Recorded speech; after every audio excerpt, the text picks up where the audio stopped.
En fait, je vais vous parler maintenant, si vous voulez bien, des températures de service. Important pour garder la qualité d'un bon produit.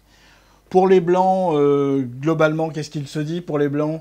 De 4 à 11 degrés, plutôt 4 degrés sur les vins à bulles, champagne, crément, et plutôt pour des vins blancs secs comme ce bel entre-deux-mers, par exemple, plutôt dans la gamme de jusqu'à 11 degrés, on va dire de 8 à 11 degrés. Hein, voilà sur le principe.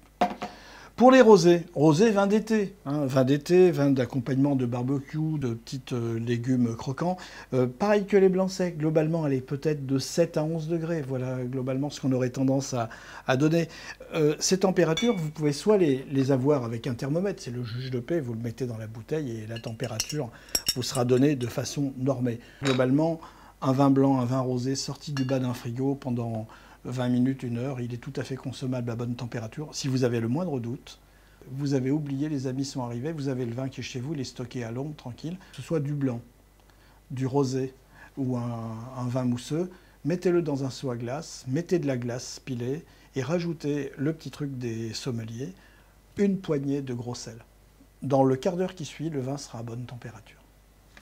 Un vin rouge, en fonction du type de produit, on pourrait dire que les vins peuvent se boire entre 12 et 18 degrés, selon leur niveau de complexité.